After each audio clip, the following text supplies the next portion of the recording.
সুপ্রিয় দর্শক মন্ডলী, আসসালামু আলাইকুম। 21শে জুলাই মাইলস্টোন ট্র্যাজেডির যে ভয়াবহ ঘটনা এবং পরিণতি, সেটি আমি অনেকটা কাছ থেকে দেখেছি এবং ঘটনার কিছুক্ষণের মধ্যেই আমি সেই স্পটে পৌঁছাই। আমি জানি না দুর্ভাগ্য কিনা সৌভাগ্য, আমি যেখানে ঠিক ঘটনাটি ঘটে তার অনেকটা কাছেই 1-1.5 কিলোমিটারের মধ্যে অন্য একটি অনুষ্ঠানের শুটিং করছিলাম। তো হঠাৎ করে আমি শুনি যে আমার খুব কাছাকাছি একটি প্লেন ক্র্যাশ করেছে মাইলস্টোন স্কুল অ্যান্ড কলেজে। আমি সাথে সাথে সেখানে ছুটে যাই এবং আমি সারা দিন সেখানে ছিলাম। আমি গভীর রাতে বাসায় ফিরি, অর্থাৎ কিছুক্ষণ আগে বাসায় ফিরি।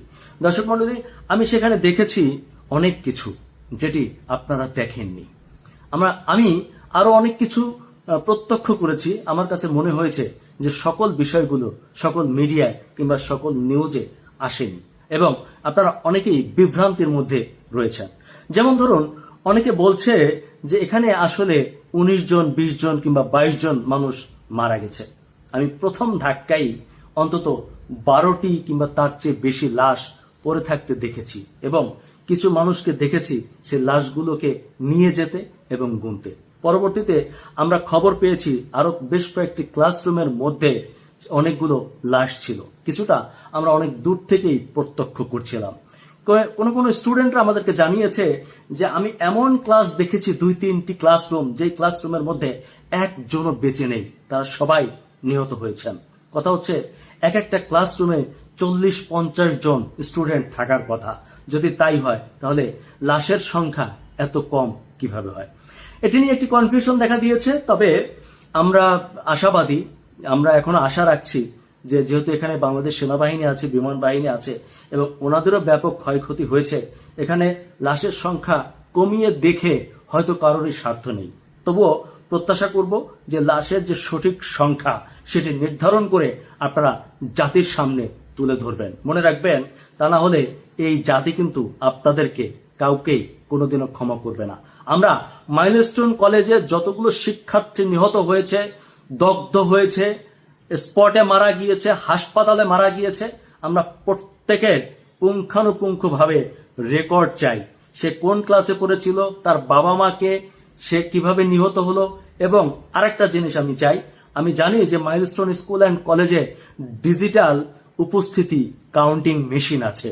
আমরা জানতে চাই যে ওই দিন স্কুলে কতজন শিক্ষার্থী কে কোন কোন ক্লাসে উপস্থিত ছিল এবং তাদের কতজনের মৃতদেহ পাওয়া গেল।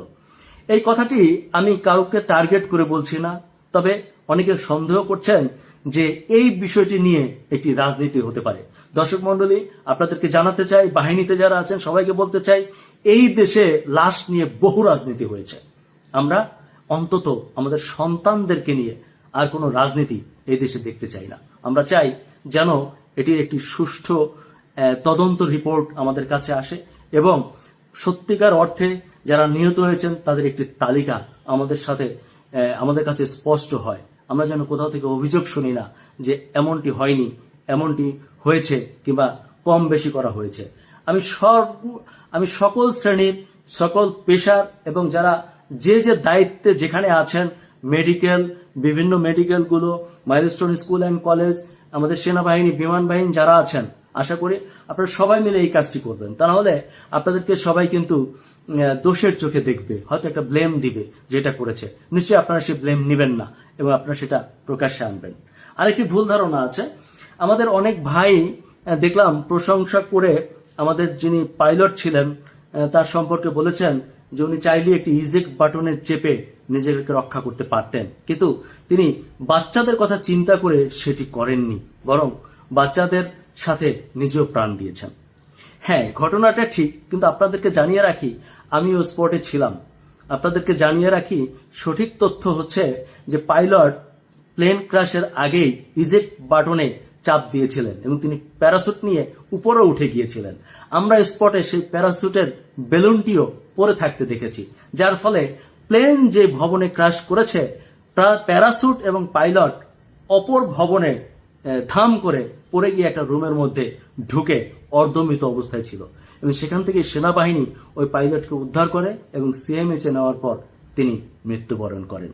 সঠিক তথ্য দিন, সঠিক তথ্যের সাথে থাকুন। ধন্যবাদ।